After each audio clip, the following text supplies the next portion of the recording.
चल रही गुरबाणी शब्द की जो विचार है, जो गुरकिरपा द्वारा ਆਪਾਂ ਸਾਰੇ रल मिल के करते हाँ। जिन्नी क सोझी गुरबाणी बख्शदी है उन्नी क विचार की जाती है।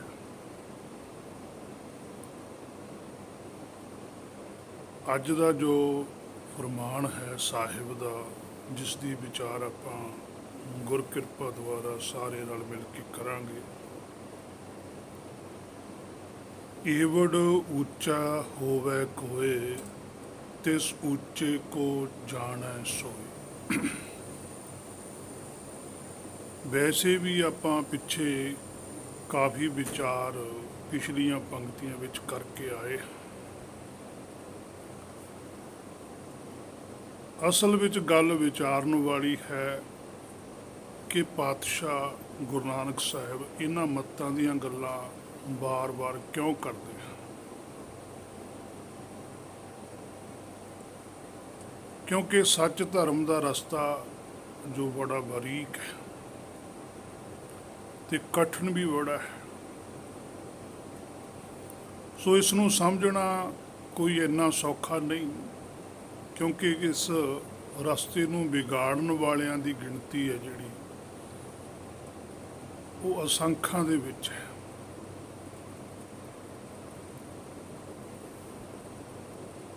ते इस रस्ते नूं साफ करन वाले जां पाउण वाले जां बनाउण वाले उन्हां दी गिणती है जिहड़ी वो बिरलियां विच है। जिवें पातशाह कहंदे आ, अगे विचार आवेगी, असंख मूर्ख अंधकोर, असंख चोर हरामखोर। ਜਿਹੜੇ ਹੰਕਾਰੀ ਬਿਰਤੀ ਦੇ ਮਾਲਕ ਹੁੰਦੇ ਹਨ ਉਹ ਆਮ ਲੋਕਾਂ ਨਾਲ ਥੋੜਾ ਬਹੁਤਾ ਗਿਆਨ ਵੱਧ ਪ੍ਰਾਪਤ ਕਰ ਲੈਂਦੇ ਤੇ ਭਰਮ ਪਾਉਣ ਵਿੱਚ ਉਹ ਸਭ ਤੋਂ ਅੱਗੇ ਹੋ ਜਾਂਦੇ। ਜਿਵੇਂ ਹਰਨਾਕਸ਼ ਵਰਗੇ ਹੰਕਾਰੀ ਹੋਏ ਆਪ ਹੀ ਰੱਬ ਹੋਣ ਦਾ ਦਾਅਵਾ ਕਰਨ ਲੱਗ ਪਏ। ਵੱਡੇ ਵੱਡੇ ਰਿਸ਼ੀਆਂ ਨੇ ਦਾਅਵੇ ਕੀਤੇ, ਝੂਠ ਮੂਠ ਗ੍ਰੰਥਾਂ ਵਿੱਚ ਲਿਖ ਕੇ ਪ੍ਰਚਾਰਿਆ ਤੇ ਜਾਂ ਆਪਣੇ ਅਨੁਯਾਈਆਂ ਤੋਂ ਕਰਵਾਇਆ। ਕੋਈ ਕਹਿੰਦਾ ਕਿ ਅਗਸਤ ਮੁਨੀ ਸਮੁੰਦਰ ਹੀ ਪੀ ਗਿਆ ਸੀ, तो ਅਸੀਂ ਮੰਨ ਲਿਆ। ਪਰ ਇਹ ਨਹੀਂ ਸੋਚਿਆ ਕਿ ਸਾਰੀ ਧਰਤੀ ਥੱਲੇ ਤਾਂ ਪਾਣੀ ਹੈ ਤੇ ਧਰਤੀ ਨਾਲੋਂ 3 ਹਿੱਸੇ ਜ਼ਿਆਦਾ ਹੈ।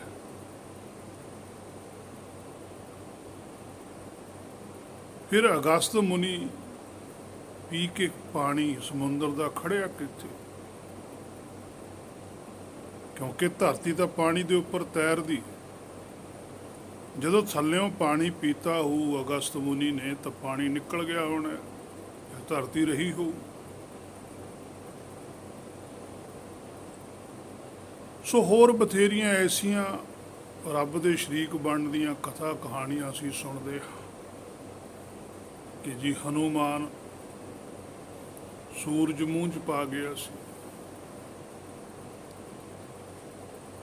किसी ने कुछ आख दिता, किसी ने कुछ आख दिता। आख्या क्यों? अपने आप नूं संसार विच वड्डा करन वास्ते, अपने आप नूं संसार विच सब तो श्रेष्ठ कहाउण वास्ते। पंडित ने विद्वान ने बड़ियां वड्डियां वड्डियां कहानियां बनाइया माया वास्ते कि किसी दी झूठी मूठी वडियाई करो अगला खुश हो जाता है, वो फिर माया दिंदा है।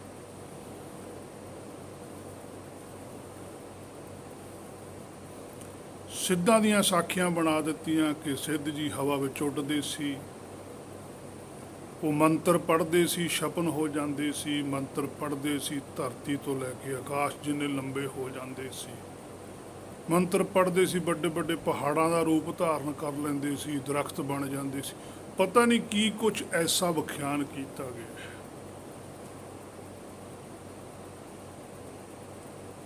तो फिर हुण कित्थे गए? ਐਸਾ ਵਿਅਕਤੀ ਹੁਣ ਤਾਂ ਕੋਈ ਸੰਸਾਰ 'ਚ ਨਹੀਂ ਦਿਸਦਾ। ਗੁਰੂ ਨਾਨਕ ਸਾਹਿਬ ਨੂੰ ਸਰੀਰ ਵਿੱਚੋਂ ਗਿਆ ਨੂੰ ਕਿੰਨਾ ਕੁ ਸਮਾਂ ਹੋਇਆ? 500-600 ਸਾਲ ਹੋਏ। ਉਹ ਮੰਤਰ ਸਿੱਧੀਆਂ ਅੱਜ ਕਿੱਥੇ ਗਈਆਂ?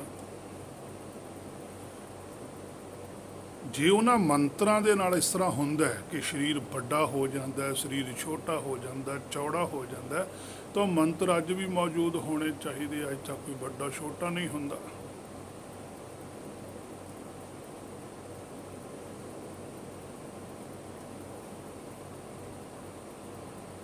ਸੋ ਗੁਰੂ ਨਾਨਕ ਸਾਹਿਬ ਦੇ ਨਾਲ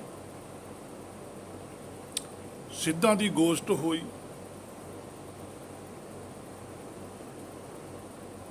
ਗੁਰੂ ਨਾਨਕ ਸਾਹਿਬ ਦੇ ਕਿਸੇ ਵੀ ਸਵਾਲ ਦਾ ਜਵਾਬ ਸਿੱਧਾਂ ਤੋਂ ਨਹੀਂ ਦਿੱਤਾ ਗਿਆ। ਜੇ ਸਿੱਧਾਂ ਕੋਲ ਐਡੀ ਜ਼ਿਆਦਾ ਸਮਰੱਥਾ ਸੀ, ਸ਼ਕਤੀ ਸੀ, ਜਾਂ ਉਹ ਗਿਆਨ ਰੱਖਦੇ ਸਨ, ਤਾਂ ਇਹ ਗੱਲ ਸਪਸ਼ਟ ਹੈ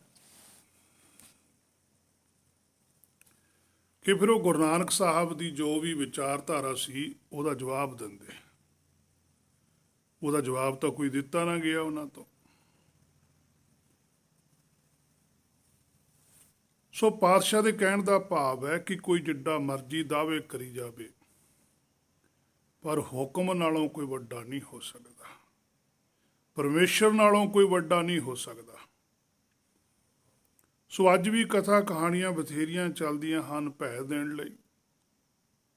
ਗੁਰਮੁਖ ਭੈ ਨਹੀਂ ਦਿੰਦਾ, ਭੈ ਮੁਕਤ ਕਰਦਾ, ਪ੍ਰਤੀਤ ਵਧਾਉਂਦਾ।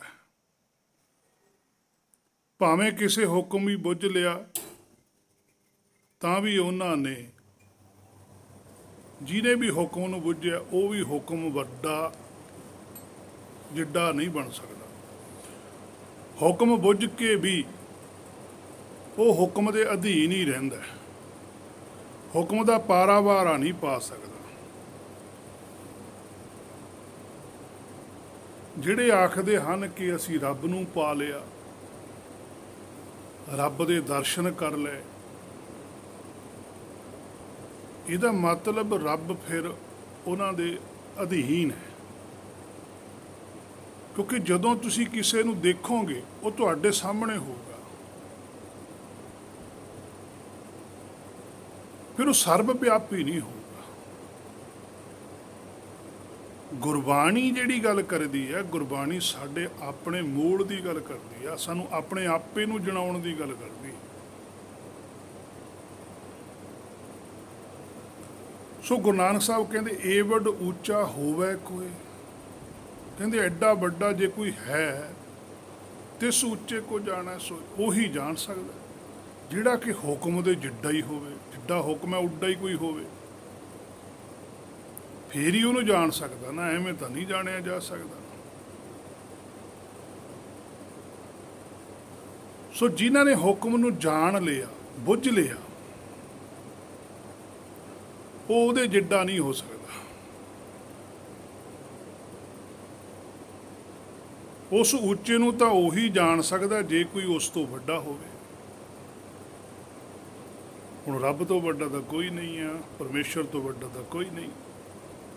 ਸੋ ਸਰਬ ਕਲਾ ਸਮਰੱਥ ਪਰਮੇਸ਼ਰ ਹੈ। ਸੋ ਭਗਤਾਂ ਨੇ, ਪਾਤਸ਼ਾਹੀਆਂ ਨੇ ਵੀ ਹੁਕਮ ਨੂੰ ਸੁਣਿਆ ਤੇ ਹੁਕਮ ਦੀ ਵਿਆਖਿਆ ਕੀਤੀ ਹੈ। ਗੁਰਬਾਣੀ 'ਚ ਸਾਰੀ ਗੱਲ ਹੁਕਮ ਦੀ ਹੈ।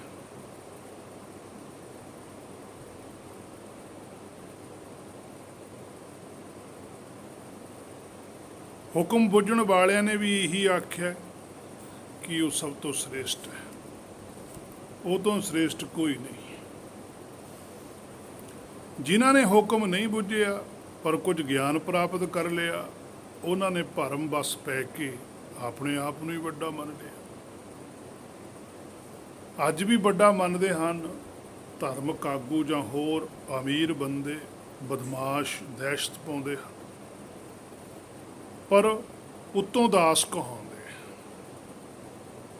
ਅੰਦਰੋਂ ਹੰਕਾਰੀ ਬਿਰਤੀ ਨਾਲ ਭਰੇ ਪਏ ਹਨ। ਜਦੋਂ ਮਰਜ਼ੀ ਪਰਖ ਕੇ ਵੇਖ ਲਵੋ, ਭਗਤਾਂ ਨੇ, ਪਾਤਸ਼ਾਹੀਆਂ ਨੇ ਸਭ ਕੁਝ ਪਰਖ ਕੇ, ਐਵੇਂ ਕੋਲੋਂ ਕਵਿਤਾ ਬਣਾ ਕੇ ਨਹੀਂ ਲਿਖੀ ਗੁਰਬਾਣੀ, ਸੱਚ ਬਿਆਨ ਕੀਤਾ। ਇਹਨਾਂ ਤੋਂ ਬਚਾਉਣ ਲਈ ਬਾਰ-ਬਾਰ ਗੁਰਬਾਣੀ 'ਚ ਪਰਮੇਸ਼ਰ ਨੂੰ ਵੱਡਾ ਲਿਖਿਆ। ਕਿ ਕਿਤੇ ਭਰਮ 'ਚ ਨਾ ਪੈ ਜਾਣ। ਪਰ ਇਹ ਲੋਕ ਬੜੇ ਚਲਾਕ ਹੁੰਦੇ ਆ ਜਿਹੜੇ ਸੰਸਾਰੀ ਧਾਰਮਿਕ ਹੈ, ਆਪ ਬੜੇ ਹੋਣ ਲਈ ਭਗਤਾਂ ਤੇ ਪਾਤਸ਼ਾਹੀਆਂ ਦਾ ਨਾਮ ਵਰਤ ਲੈਂਦੇ ਆ, ਅਰਥ ਬਦਲ ਦਿੱਤੇ ਜਾਂਦੇ ਆ, ਆਪ ਅੰਦਰੋਂ ਉਹੀ ਫੀਲਿੰਗ ਲੈਂਦੇ ਆ। ਬਾਹਰੋਂ ਤਾਂ ਇਹੀ ਆਖਦੇ ਹਨ ਕਿ ਅਸੀਂ ਤਾਂ ਜੀ ਸੰਗਤਾਂ ਦੇ ਦਾਸ ਹਾਂ, ਪਰ ਸੰਗਤਾਂ ਵਿਚਾਰੀਆਂ ਇੰਨੇ 'ਚ ਖੁਸ਼ ਹੋ ਜਾਂਦੀਆਂ ਹਨ ਕਿ ਸਾਨੂੰ ਸਤਿਕਾਰ ਦਿੰਦੇ ਆ। ਪਰ ਕੀ ਪਤਾ ਵਿਚਾਰਿਆਂ ਨੂੰ ਕਿ ਤਾਂ ਖੰਡ 'ਚ ਜ਼ਹਿਰ ਪਾ ਕੇ ਦਿੰਦੇ ਆ। ਉਦੋਂ ਪਤਾ ਲੱਗੂ ਜਦੋਂ ਸਾਰੇ ਸਰੀਰ ਵਿੱਚ ਜ਼ਹਿਰ ਫੈਲ ਗਈ। ਭਾਵ ਝੂਠ ਹੀ ਝੂਠ ਦਿੰਦੇ ਹਨ, ਮਾੜੀ ਮੋਟੀ ਗੱਲ ਗੁਰਬਾਣੀ ਦੀ ਕਰ ਦਿੰਦੇ ਹਨ। ਬਾਕੀ ਉਹੀ ਗੱਲਾਂ ਮੈਂ ਖੁਦ ਦੇਖੇ ਹਨ। ਇਹੋ ਜਿਹੇ ਲੋਕ ਧਾਰਮਿਕ ਜਿਹੜੇ ਸੰਗਤ ਨੂੰ ਧੱਕਾ ਵੀ ਮਾਰਦੇ, ਤੇ ਸੰਗਤਾਂ ਜਦੋਂ ਉਹਨਾਂ ਕੋਲੋਂ ਉੱਠ ਕੇ ਚਲੇ ਜਾਂਦੀਆਂ ਨੇ, ਜਦੋਂ ਉਹ ਆਪ ਗਰੁੱਪ ਬਣਾ ਕੇ ਬੈਠਦੇ, ਫਿਰ ਉਹ ਸੰਗਤਾਂ ਦਾ ਮਜ਼ਾਕ ਉਡਾਉਂਦੇ। ਸੰਗਤਾਂ ਵੱਲੋਂ ਦਿੱਤੇ ਰੱਜਵੇਂ ਸਤਿਕਾਰ ਨੂੰ ਮਿੱਟੀ ਵਿੱਚ ਰੋਲ ਦਿੰਦੇ। ਉਹਨਾਂ ਵੱਲੋਂ ਦਿੱਤੇ ਗਏ ਚੜਾਵਿਆਂ ਦੀ ਵੀ ਪਰਖ ਕਰਦੇ, ਜਦ ਕਿ ਉਹ ਚੜਾਵੇ ਪਰਮੇਸ਼ਰ ਦੇ ਆ, ਉਹ ਅਗਲਾ ਪਰਮੇਸ਼ਰ ਨਿਮਿਤ ਦਿੰਦਾ, ਪਰ ਇਹ ਮਜ਼ਾਕ ਬਣਾਉਂਦੇ। ਗੁਰੂ ਨਾਨਕ ਸਾਹਿਬ ਨੇ ਇਹਨਾਂ ਦੀ ਪੋਲ ਖੋਲ੍ਹੀ ਹੈ, ਕਬੀਰ ਸਾਹਿਬ ਨੇ ਇਹਨਾਂ ਦੀ ਪੋਲ ਖੋਲ੍ਹੀ ਹੈ। ਇਹਨਾਂ ਦੇ ਵਿੱਚ ਜਾ ਕੇ ਕਿ ਤੁਸੀਂ ਅੰਦਰੋਂ ਕੁਛ ਹੋਰ ਹੋ, ਬਾਹਰੋਂ ਕੁਛ ਹੋਰ ਹੋ। ਲੂਕ ਕਰਤ ਵਿਕਾਰ ਵਿਖੜੇ, ਪ੍ਰਭ ਨੇੜ ਹੂ ਤੇ ਨੇੜੇ। ਜਿੰਨੇ ਮਰਜੀ ਲੋਕੇ ਕਰ ਲੋ, ਪ੍ਰਭ ਤੁਹਾਡੇ ਨੇੜੇ ਹੈ, ਉਹ ਸਭ ਕੁਛ ਜਾਣਦਾ ਹੈ। ਤਬ ਜਾਨੋਗੋ ਜਬ ਉਗਰੋਗੋ ਪਾਜ। ਕਹਿੰਦੇ ਫੇਰ ਪਤਾ ਲੱਗੂ ਜਦੋਂ ਪਾਜ ਉਹਦੇ ਏੜੋ।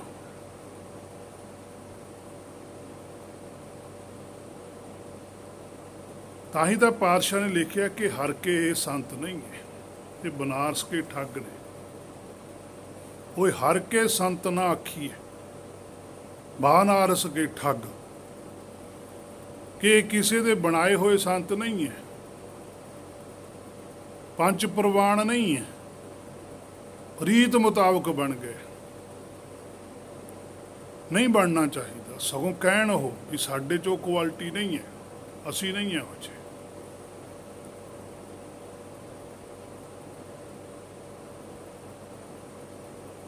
ਸੰਗਤਾਂ ਦੀ ਭਾਵਨਾ ਨਾਲ ਖੇਡਦੇ ਆ।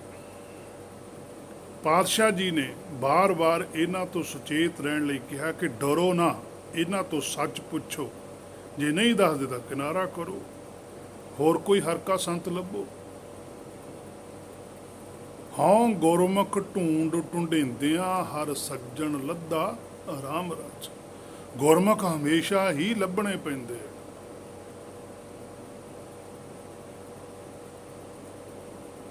ਉਹਨਾਂ ਦੀ ਖੋਜ ਕਰਨੀ ਪੈਂਦੀ ਹੈ, ਉਹਨਾਂ ਨਾਲ ਵਿਚਾਰਾਂ ਕਰਨੀਆਂ ਪੈਂਦੀਆਂ। ਉਹਨਾਂ ਦੀ ਵਿਚਾਰਾਂ 'ਚੋਂ ਪਤਾ ਲੱਗਦਾ ਕਿ ਇਹਨਾਂ ਦੇ ਕੋਲ ਪਰਮਾਰਥ ਹੈ ਕਿ ਨਹੀਂ ਹੈ।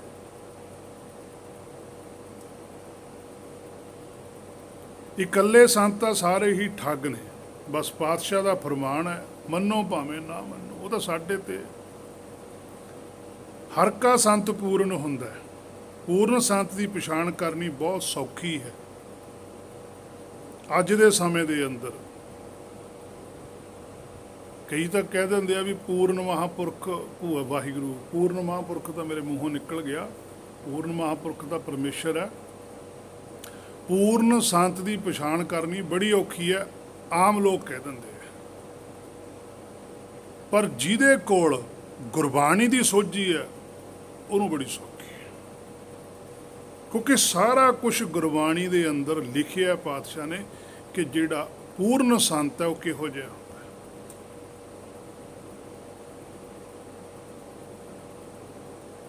ਸਾਸ ਗਰਾਸ ਨਾ ਵਿਸਰੈ, ਹਰ ਨਾਮਾ ਮਨ ਮੰਤ, ਧਨ ਸੇ ਸੇਈ ਨਾਨਕਾ, ਪੂਰਨ ਸੋਈ ਸੰਤ। ਇਹ ਹੈ ਜਿਨ੍ਹਾਂ ਸਾਸ ਗਰਾਸ ਨਾ ਵਿਸਰੇ।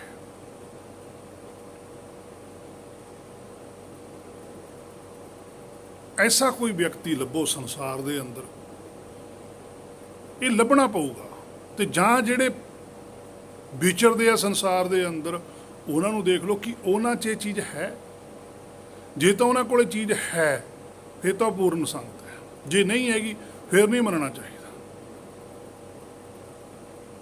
ਦੂਜੀ ਗੱਲ, ਜਿਨ੍ਹਾਂ ਸਾਸ ਗਰਾਸ ਨਾ ਵਿਸਰੈ, ਜਿਨ੍ਹਾਂ ਕਿਸੇ ਨੂੰ ਵੀ, ਉਹਨਾਂ 'ਚ ਆਪਾਂ ਵੀ ਆਵਾਂਗੇ। ਜੇ ਆਪਾਂ ਨੂੰ ਸਾਸ ਗਰਾਸ ਉਹ ਨਹੀਂ ਵਿਸਰਦਾ, ਆਪਾਂ ਵੀ ਚੇਤਾ ਰੱਖਦੇ।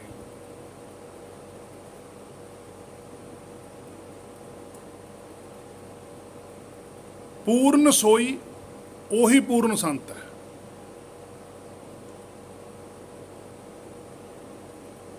ਹੁਣ ਸਾਸ ਗਿਰਾਸ ਕੀ ਹੈ? ਕਿ ਜਿੰਨਾ ਚਿਰ ਉਹਨਾਂ ਦਾ ਸਵਾਸ ਹੈ ਸੰਸਾਰ ਦੇ ਵਿੱਚ, ਉਹਨਾਂ ਦੇ ਮੁਖੋਂ ਜਦੋਂ ਵੀ ਕੋਈ ਬੋਲ ਬੋਲਿਆ ਜਾਊਗਾ ਉਹ 'ਚ ਗਿਰਾਸ ਹੋਊਗਾ, ਗਿਆਨ ਦੀ ਰਾਸ਼ੀ ਹੋਊਗੀ ਉਹਨਾਂ ਦੇ ਕੋਲ। ਜਿੰਨਾ ਚਿਰ ਉਹ ਸੰਸਾਰ 'ਚ ਰਹਿੰਦੇ ਆ, ਉਹਨਾਂ ਦੇ ਕੋਲ ਆ ਵੀ ਗਿਰਾਸ ਹੀ ਰਿਹਾ, ਆ ਵੀ ਗਿਆਨ ਹੀ ਰਿਹਾ ਸੱਚਖੰਡ ਤੋਂ, ਉਹ ਦੇ ਵੀ ਗਿਆਨ ਹੀ ਰਹੇ ਨੇ, ਔਰ ਗਿਆਨ ਆਤਮਿਕ ਦੇ ਰਹੇ। ਜਿਵੇਂ ਇਸੇ ਗੱਲ ਦੀ ਵਿਆਖਿਆ ਗੁਰੂ ਨਾਨਕ ਸਾਹਿਬ ਵੀ ਕਰਦੇ ਆ, ਜੈਸੀ ਮੈਂ ਆਵੈ ਖਸਮ ਕੀ ਬਾਣੀ, ਤੈਸੜਾ ਕਰੀ ਗਿਆਨ ਵੇ ਗੱਲ। ਉਸੇ ਤਰ੍ਹਾਂ ਦਾ ਹੀ ਦਵੇ, ਆਪਣੇ ਕੋਲੋਂ ਕੁਛ ਨਾ ਬਣਾਵੇ। ਜਿਹੋ ਜੀ ਵਸਤੂ ਪਰਮੇਸ਼ਰ ਨੇ ਦਿੱਤੀ ਉਹ ਜਿਹੀ ਦੇ ਦੇਣੀ ਹੈਗਾ, ਕਿਉਂਕਿ ਆਪਣੀ ਤਾਂ ਹੈ ਨਹੀਂ। ਜੇ ਤਾਂ ਆਪਣੀ ਹੋਵੇ ਫਿਰ ਤਾਂ ਉਹਦੇ ਵਿੱਚ ਮਾੜਾ ਮੋਟਾ ਬਦਲਾਅ ਵੀ ਕਰੇ। ਉਹ ਤਾਂ ਮਾਲਕ ਨੇ ਕਿਹਾ ਵੀ ਆਹ ਲੈ ਭਾਈ ਫਲਾਣੇ ਨੂੰ ਦੇ ਦੇ, ਉਹਨੇ ਚੱਕ ਕੇ ਉਵੇਂ ਦੀ ਉਵੇਂ ਫੜਾਤੀ। ਇਹ ਪੂਰਨ ਸੰਤ ਦੀ ਨਿਸ਼ਾਨੀ ਹੈ ਕਿ ਉਹਦੇ ਕੋਲ ਗਿਆਨ ਦੀ ਰਾਸ ਹੈ, ਗਿਆਨ ਧਨ ਹੈ। ਗਿਆਨੀਆਂ ਕਾ ਧਨ ਨਾਮ ਹੈ।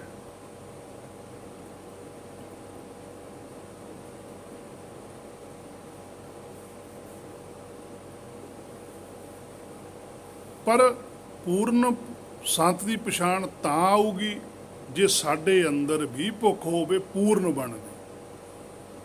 ਜੇ ਸਾਡੇ ਅੰਦਰ ਭੁੱਖ ਹੈ ਕਿ ਅਸੀਂ ਪੂਰਨ ਸੰਤ ਬਣਨਾ, ਤਾਂ ਸਾਨੂੰ ਪਤਾ ਲੱਗੂ। ਜੇ ਬੱਚੇ ਦੇ ਅੰਦਰ ਭੁੱਖ ਹੋਵੇ ਮੈਂ ਡਾਕਟਰ ਬਣਨਾ, ਤਾਂ ਹੀ ਉਹ ਡਾਕਟਰੀ ਦਾ ਜਾ ਕੇ ਡਾਕਟਰ ਕੋਲ ਕੋਰਸ ਕਰੂਗਾ ਨਾ। ਹੁਣ ਅਸੀਂ ਤਾਂ ਸੰਤ ਬਣਨਾ ਨਹੀਂ ਚਾਹੁੰਦੇ, ਅਸੀਂ ਤਾਂ ਪਹਿਲਾਂ ਹੀ ਕਹਿਣ ਲੱਗ ਜਾਂਦੇ ਹਾਂ ਵੀ ਸਾਡੇ ਤਾਂ ਜੀ ਮਾੜੇ ਕਰਮ ਨੇ ਜੀ, ਅਸੀਂ ਕਿੱਥੇ ਇੰਨਾ ਪਾਠ ਭਜਨ ਕਰ ਸਕਦੇ, ਇਹ ਤਾਂ ਸੰਤ ਹੀ ਕਰ ਸਕਦੇ ਆ। ਉਹ ਫਿਰ ਸੰਤ ਸਾਡੀਆਂ ਭਾਵਨਾਵਾਂ ਦਾ ਨਜਾਇਜ਼ ਫਾਇਦਾ ਠਾੜ ਲੈਂਦੇ ਆ। ਅਸੀਂ ਆਪਣਾ ਜੀਵਨ ਬਤੀਤ ਕਰਕੇ ਭਾਂਡਾ ਖਾਲੀ ਲੈ ਜਾਂਦੇ ਆ, ਵਸਤੂ ਹੁੰਦੀ ਨਹੀਂ, ਜਾਂ ਉਹ ਸੰਸਾਰੀ ਕਿਰਿਆਵਾਂ ਦੇ ਵਿੱਚ ਪੈ ਕੇ ਅਸੀਂ ਆਪਣਾ ਸਮਾਂ ਬਤੀਤ ਕਰਦੇ। ਸੋ ਸਾਡੇ ਅੰਦਰ ਭੁੱਖ ਹੋਵੇ ਪੂਰਨ ਸੰਤ ਨੂੰ ਬਣਨ ਦੀ ਜਾਂ ਮਿਲਣ ਦੀ,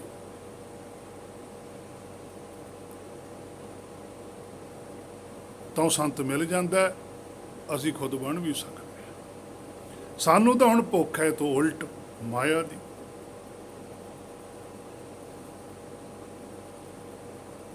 ਹੁਣ ਅਸੀਂ ਇੱਕ ਹੋਰ ਨਵੀਂ ਖੇਡ ਖੇਡਦੇ ਹਾਂ ਕਿ ਮਾਇਆ ਸੰਤਾਂ ਨੂੰ ਦੇ ਕੇ ਉਹਨਾਂ ਤੋਂ ਹੀ ਕਹਿੰਦੇ ਆ ਵੀ ਤੁਸੀਂ ਸਾਡੀ ਬੇਨਤੀ ਕਰੋ ਜੀ, ਮਾਇਆ ਭਰਪੂਰ ਹੋਵੇ। ਸੋਚਣ ਵਾਲੀ ਗੱਲ ਹੈ ਕਿ ਜਿਹੜੀ ਮਾਇਆ ਤੁਸੀਂ ਭਰਪੂਰ ਕਰਵਾਉਣੀ ਉਹ ਤਾਂ ਤੁਸੀਂ ਦੇਤੀ। ਸੰਤ ਕੋਲ ਤਾਂ ਭਰਪੂਰ ਹੋ ਗਈ, ਤੁਹਾਡੇ ਕੋਲ ਤਾਂ ਘਟ ਗਈ, ਭਰਪੂਰ ਥੋੜ੍ਹਾ ਹੋਈ। ਤੁਸੀਂ ਤਾਂ ਆਪਣੇ ਕੋਲੋਂ ਲੱਖ ਚੋਂ 50,000 ਰੁਪਇਆ ਸੰਤ ਨੂੰ ਦੇਤਾ, ਤੇ ਫਿਰ ਤੁਸੀਂ ਸੰਤ ਨੂੰ ਅੱਗੇ ਬੇਨਤੀ ਕਰਦੇ ਹੋ, ਅਰਦਾਸ ਕਰਦੇ ਹੋ ਵੀ ਸਾਡਾ ਜੀ ਇਹ 'ਚ ਵਾਧਾ ਹੋਵੇ, ਬਰਕਤ ਪੈਦਾ ਹੋਵੇ।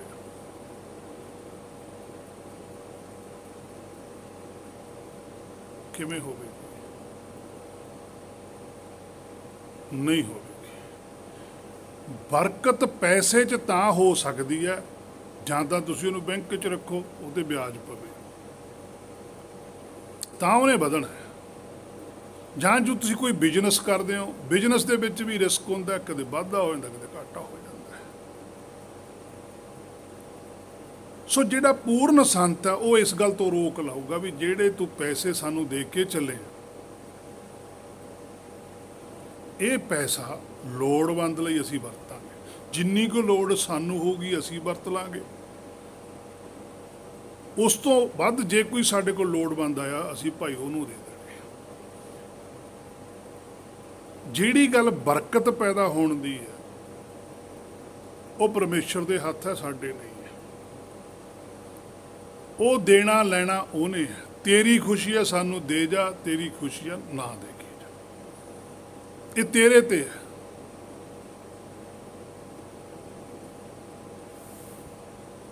ਇਹ ਪੂਰਨ ਸੰਤ ਦੀ ਮੈਂ ਗੱਲ ਕਰਦਾ, ਜਿਹੜਾ ਦਰਗਾਹ 'ਚ ਪ੍ਰਵਾਨਿਤ ਹੈ, ਜਿਹਦੇ ਅੰਦਰ ਸ਼ਬਦ ਗੁਰੂ ਦੀ ਕਰਾਮਾਤ ਹੈ। ਉਹ ਕਿਸੇ ਤੋਂ ਪੈਸਾ ਜਾਂ ਮਾਇਆ ਨਹੀਂ ਮੰਗਦਾ, ਕਿਉਂਕਿ ਉਹਨੂੰ ਸਾਰਾ ਦਾ ਭਰੋਸਾ ਪਰਮੇਸ਼ਰ ਤੇ। ਪਰਮੇਸ਼ਰ ਉਹਦੇ ਲਈ ਆਪਣੇ ਆਪ ਹੀ ਪ੍ਰਬੰਧ ਕਰ ਦਿੰਦਾ, ਉਹਨੂੰ ਕਹਿਣ ਦੀ ਲੋੜ ਹੀ ਨਹੀਂ ਪੈਂਦੀ, ਉਹਨੂੰ ਮੰਗਣ ਦੀ ਲੋੜ ਨਹੀਂ ਹੈ। ਉਹਨੂੰ ਪਤਾ ਵੀ ਜੋ ਮੰਗ ਹੈ ਸੋ ਭੁੱਖਾ ਹੈ, ਵੀ ਜੇ ਮੈਂ ਕਿਹੜਾ ਮੰਗ ਲਿਆ ਮੈਂ ਤਾਂ ਦੂਜਿਆਂ ਨੂੰ ਉਪਦੇਸ਼ ਦੇਣਾ, ਫਿਰ ਤਾਂ ਮੈਂ ਕੱਚਾ ਰਹਿ ਜਾਊਂਗਾ। ਉਹ ਜੋ ਸੰਸਾਰੀ ਵਿਵਹਾਰ ਹੈ ਮਾਇਆ ਦਾ, ਉਹਦਾ ਉਹ ਸਰਕਲ ਬਣਾ ਦਿੰਦਾ ਹੈ।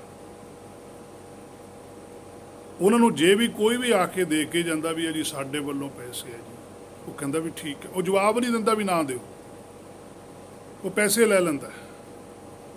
ਉਹ ਲੋੜਵੰਦਾਂ ਨੂੰ ਲੱਭਦਾ ਵੀ ਕੋਈ ਲੋੜਵੰਦ ਮਿਲੇ ਆਪਾਂ ਉਹਨੂੰ ਦੇ ਦਈਏ, ਕਿਉਂਕਿ ਉਹਨੂੰ ਪਤਾ ਪਰਮੇਸ਼ਰ ਨੇ ਭਾਣਾ ਵਰਤਾਇਆ, ਮੇਰੇ ਥਰੂ ਦਬਾਉਣਾ, ਉਹਦੇ ਥਰੂ ਵੀ ਦਵਾ ਸਕਦਾ। ਜਾਂ ਉਹਨੂੰ ਦੱਸ ਦਿੰਦੇ ਵੀ ਭਾਈ ਇਹ ਪੈਸੇ ਤੂੰ ਫਲਾਣੇ ਨੂੰ ਦੇ ਦੇ, ਉਹ ਲੋੜਵੰਦ ਹੈ, ਉਹਦੀ ਲੋੜ ਪੂਰੀ ਹੋ ਜਾਊਗੀ।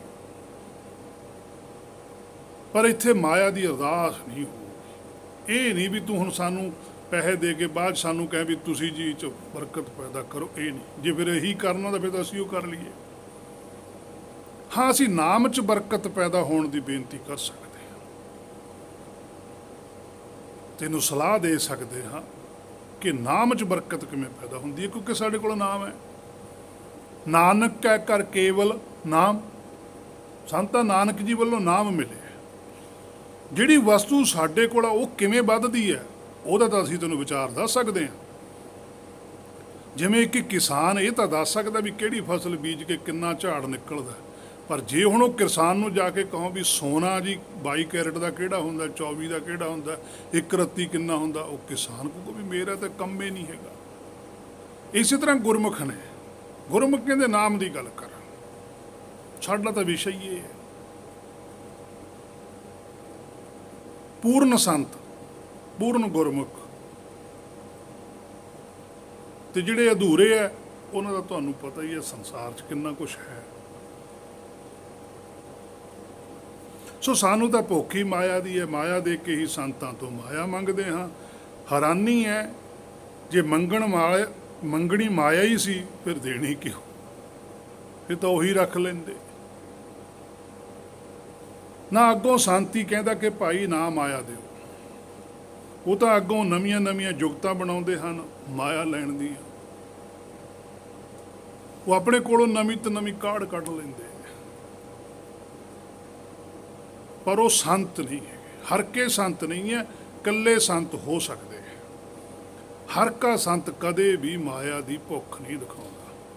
ਉਹ ਵੱਡਾ ਨਹੀਂ ਬਣਦਾ ਸੰਸਾਰ ਦੇ ਵਿੱਚ, ਉਹ ਨੀਵਾਂ ਹੋ ਕੇ ਰਹਿੰਦਾ, ਉਹ ਦਾਸ ਬਣ ਕੇ ਰਹਿੰਦਾ। ਉਹ ਅੰਦਰੋਂ ਵੀ ਦਾਸ ਬਣ ਕੇ ਰਹਿੰਦਾ, ਬਾਹਰੋਂ ਵੀ ਦਾਸ ਬਣ ਕੇ ਰਹਿੰਦਾ। ਏਵਡ ਉੱਚਾ ਹੋਵੇ ਕੋਏ, ਤਿਸ ਉੱਚੇ ਕੋ ਜਾਣਾ ਸੋਏ। ਪਾਤਸ਼ਾਹ ਨੇ ਸਾਨੂੰ ਇੱਥੇ ਸਮੱਤ ਦਿੱਤੀ ਹੈ ਵੀ ਜੇ ਤੁਹਾਨੂੰ ਕੋਈ ਸੰਸਾਰ 'ਚ ਕਹਿੰਦਾ ਕਿ ਮੇਰੇ ਕੋਲ ਬਹੁਤ ਕੁਛ ਹੈ ਤਾਂ ਉਹਦੇ ਤੇ ਯਕੀਨ ਨਾ ਕਰੋ,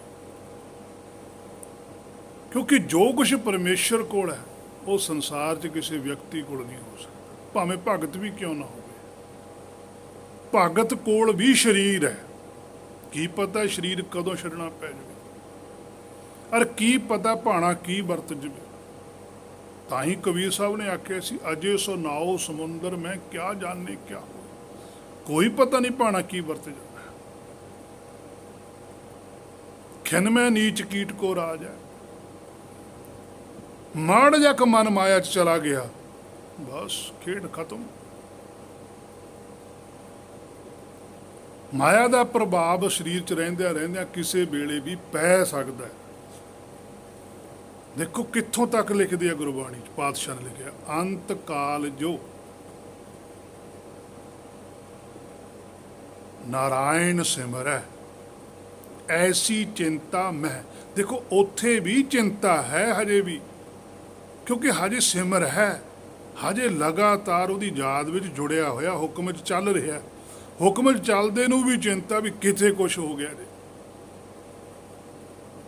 ਇੰਨਾ ਭੈ ਰੱਖਦੇ ਆ ਗੁਰਮੁਖ ਹੁਕਮ ਦਾ ਕਿ ਕੁਛ ਵੀ ਹੋ ਸਕਦਾ, ਹੁਕਮ ਨਹੀਂ ਪਾਣਾ ਵਰਤਾਉਣਾ। ਕਿਸੇ ਵੇਲੇ ਵੀ ਸਾਡੇ ਮਨ 'ਚ ਇੱਛਾ ਉੱਠ ਖੜਦੀ, ਕੁਛ ਵੀ ਹਾਲਤ ਬਣ ਸਕਦੇ ਆ। ਇੰਨਾ ਭੈ ਰੱਖ ਕੇ ਸਰੀਰ ਛੱਡ ਕੇ ਜਾਂਦੇ ਹੋ, ਉਹਦੀ ਭੈ 'ਚ ਉਹਦੇ ਹੁਕਮ ਦੇ ਪ੍ਰਵਾਹ 'ਚ ਬਹਿੰਦੇ ਚਲੇ ਜਾਂਦੇ। ਪਤਾ ਹੀ ਨਹੀਂ ਲੱਗਦਾ ਕਦੋਂ ਸਰੀਰ ਛੁੱਟ ਗਿਆ ਤੇ ਧਿਆਨ ਹੁਕਮ 'ਚ ਰਹਿ ਜਾਂਦਾ, ਮੁੜ ਕੇ ਆਉਣਾ ਜਾਣਾ ਖਤਮ। ਸੋ ਪਾਤਸ਼ਾਹ ਕਹਿੰਦੇ ਇਹ ਵੱਡਾ ਉੱਚਾ ਹੋਵੇ ਕੋਈ, ਐਡਾ ਵੱਡਾ ਉੱਚਾ ਹੋਵੇ ਕੋਈ ਤਾਂ ਉਹ ਦੱਸ ਸਕਦਾ ਤੇ ਸੂਚੇ ਕੋ ਜਾਣਾ। ਸੋ ਹੁਣ ਦੱਸੂ ਕਿਵੇਂ? ਪਾਣੀ ਦੀ ਬੂੰਦ ਕੀ ਦੱਸੂ ਸਮੁੰਦਰ ਕਿੱਡਾ ਵੱਡਾ ਹੈ। ਜਦੋਂ ਉਹਦੇ ਵਿੱਚ ਡਿੱਗ ਪਈ, ਉਹਦਾ ਆਪ ਹੀ ਉਹਦਾ ਰੂਪ ਬਣ ਗਿਆ। ਸੋ ਜਦੋਂ ਹਿਰਦੇ ਜੋ ਸ਼ਬਦ ਗੁਰੂ ਪ੍ਰਗਟ ਹੀ ਹੋ ਗਿਆ ਤੇ ਇਹਨੇ ਉਹਦਾ ਹੀ ਸਰੂਪ ਧਾਰਨ ਕਰ ਲੈਣਾ, ਫਿਰ ਕਿਵੇਂ ਦੱਸੂ ਵੀ ਕਿੱਡਾ ਕੁ ਵੱਡਾ, ਔਰ ਕਿਹਨੂੰ ਦੱਸੂ? ਸੋ ਉਸ ਵੇਲੇ ਮਨੌਤ ਸੀ, ਉਹਨਾਂ ਮਨੌਤਾਂ ਨੂੰ ਵੀ ਪਾਤਸ਼ਾਹ ਨੇ ਰੱਦ ਕੀਤਾ ਕਿ ਇਸ ਸੰਸਾਰ ਦੇ ਵਿੱਚ ਸਭ ਦਾਸ ਨੇ, ਸਭ ਸੇਵਕ ਨੇ, ਕੋਈ ਵੀ ਪਰਮੇਸ਼ਰ ਵੱਡਾ ਨਹੀਂ, ਵਰਗਾ ਨਹੀਂ ਹੋ ਸਕਦਾ। ਜਿੱਡਾ ਵੱਡਾ ਉਹ ਸਮਰੱਥ ਹੈ। ਪੰਡਤ ਸੂਰ ਛਤਰਪਤ ਰਾਜਾ ਭਗਤ ਬਰਾਬਰ ਔਰ ਨਾ। ਕਹਿੰਦੇ ਤਾਂ ਭਗਤ ਦੇ ਬਰਾਬਰ ਵੀ ਨਹੀਂ, ਜਿਹੜੇ ਤੁਹਾਡੇ ਸੰਸਾਰੀ ਸਭ ਤੋਂ ਵੱਡੇ। ਇਹਨਾਂ ਨੂੰ ਤਾਂ ਭਗਤ ਵੀ ਉੱਚਾ ਹੈ, ਭਗਤ ਦੇ ਨਾਲੋਂ ਉੱਚਾ ਪਰਮੇਸ਼ਰ ਹੈ। ਸੋ ਇੱਥੋਂ ਤੱਕ ਹੀ ਅੱਜ ਦੀ ਵਿਚਾਰ ਸੀ ਜੋ ਗੁਰ ਕਿਰਪਾ ਦੁਆਰਾ ਕੀਤੀ ਗਈ। ਅਗਲੀ ਵਿਚਾਰ ਜੇ ਗੁਰ ਨੇ ਚਾਹਿਆ ਫਿਰ ਕੀਤੀ ਜਾਵੇਗੀ। ਹੋਈਆਂ ਬੇਅੰਤ ਭੁੱਲਾਂ ਦੀ ਖਿਮਾ। ਵਾਹਿਗੁਰੂ ਜੀ ਕਾ ਖਾਲਸਾ, ਵਾਹਿਗੁਰੂ ਜੀ ਕੀ ਫਤਿਹ।